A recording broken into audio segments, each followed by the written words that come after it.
Time domain analysis, part 1. We're going to learn on the LTI system. So LTI stands for linear time invariant. So if a system is both linear and time invariant, it is called an LTI system.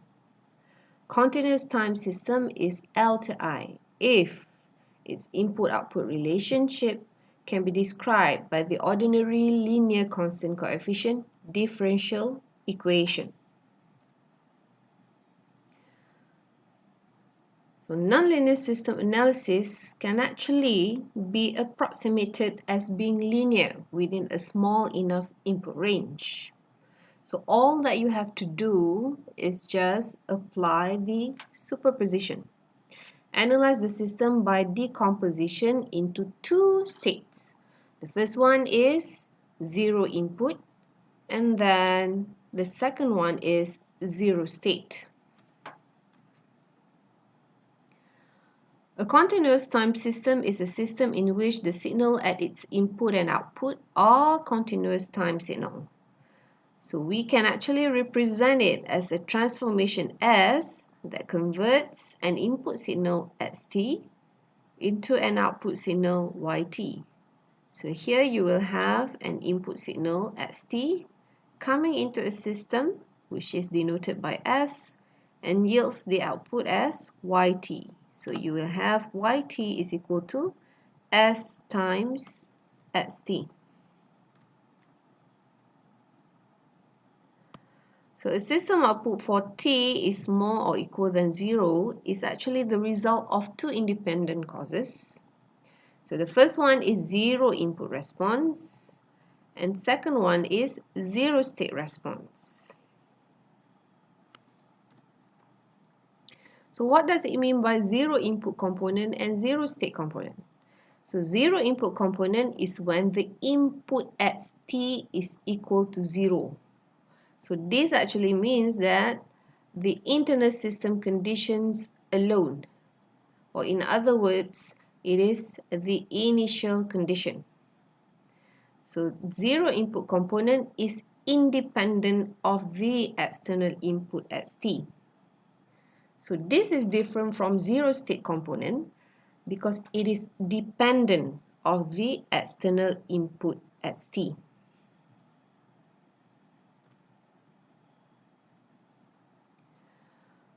So many systems in electrical and mechanical engineering where the input xt and the output yt are related by differential equations. So for example, you have a circuit here. So yt is denoted by all the voltages that come across the inductor, the resistor, and the capacitor. And you have to relate it by differential equations. So please go through the derivation to get the linear differential system from this slide.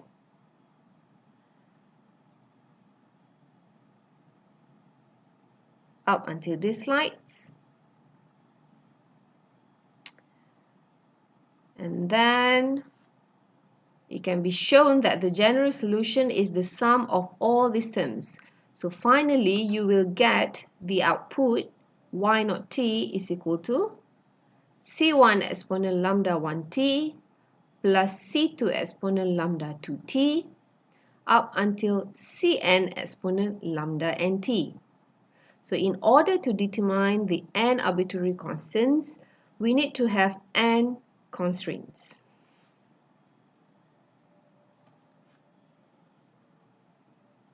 So here q lambda is called as the characteristic polynomial, and q lambda is equal to 0 is the characteristic equation of the system.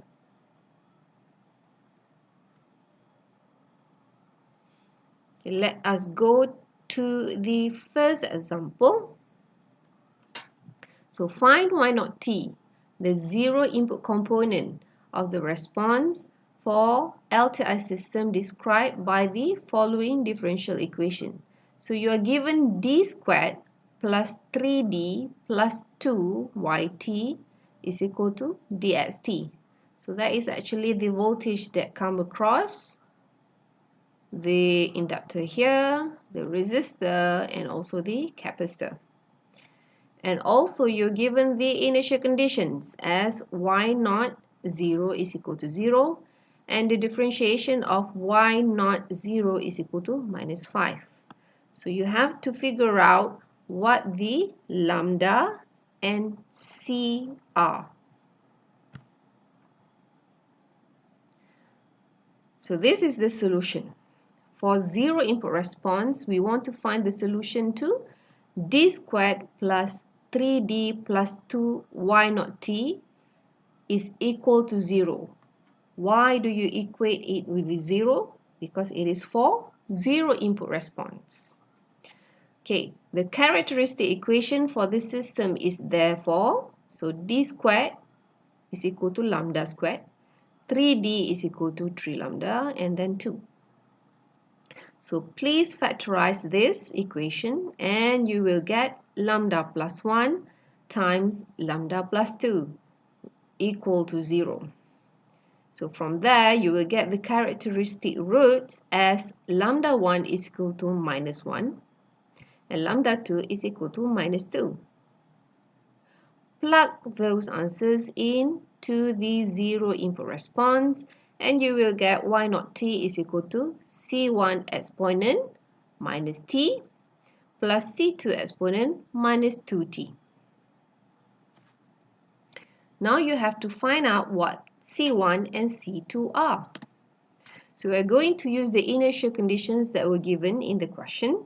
So you will have y naught 0 is equal to 0 and the differentiation of y naught 0 is equal to minus 5. This is given in the question. So this will yield to two simultaneous equations. So you will get 0 is equal to c1 plus c2 and the second equation is minus 5 is equal to minus c1 minus 2c2. So solving these two equations together, you will get c1 is equal to minus 5 and c2 is equal to 5. So therefore, the zero input response of yt is given by, just plug those answers in, the c1 and c2, and you will get y naught t is equal to minus 5 exponent minus t plus 5 exponent minus 2t. Done. Now, next condition. This is when you have a repeated characteristic roots or repeated lambda, we call it. So you have to use this equation instead. So it's going to be y naught t is equal to c1 plus c2t times exponent lambda t. Okay, this is an example. Okay, you have to find out the zero input component of d squared plus 6d plus 9 is equal to 3d plus 5xt, and then you're given the initial conditions as y naught 0 is equal to 3 and the differentiation of y naught 0 is equal to minus 7. So the characteristic polynomial for this system is going to be lambda squared plus 6 lambda plus 9. So when you factorize this equation, you will get lambda plus 3 and times lambda plus 3. So this is repeated roots because your lambdas are the same. So lambda 1 is equal to minus 3 and lambda 2 is equal to minus 3. So the zero input response is going to be y naught t is equal to c1 plus c2t times with exponent lambda t. So here exponent minus 3t. Next, you have to determine the constants using the initial conditions given to you. So the initial conditions is y naught 0 is equal to 3 and the differentiation of y naught 0 is equal to minus 7. So when you have those two equations, you can solve what C1 and C2 are. So here you will have C1 is equal to 3 and C2 is equal to 2. So just plug those into the equation and you will get the final one. Y naught t is equal to 3 plus 2t times with exponent minus 3t. The next condition is when you have a complex characteristic roots. Complex characteristic roots. Okay. So the zero input response now correspond to this pair of conjugate roots, and you will have y naught t is equal to C1 exponent alpha plus j beta t plus C2 exponent alpha minus j beta t. And this will give you y naught t is equal to C exponent alpha t cos beta t plus theta. So this will be the final equation. Let us see one example. So please find the zero input component of the response for the LTI system. D squared plus 4D plus 4T is equal to D plus 2 xt. And you are given the initial conditions y naught 0 is equal to 2 and the differentiation of y naught 0 is equal to 16.78. So the characteristic polynomial for this system is going to be lambda squared plus 4 lambda plus 4t, which is equal to lambda squared plus 4 lambda plus 4. So you have factorized those. You have simplified that equation plus 36. Okay, then only you get 40. So this would be lambda plus 2 squared plus 6 squared. You will have lambda plus 2 minus j6 times lambda plus 2 plus j6. So the complex roots, the first lambda is going to be minus 2 plus j6 and the second lambda would be minus 2 minus j6. This will give you the zero input response in real form, which is alpha is equal to minus 2 and beta is equal to 6. So just plug those answers in. The zero input response is going to be C exponent minus 2t cos 6t plus theta.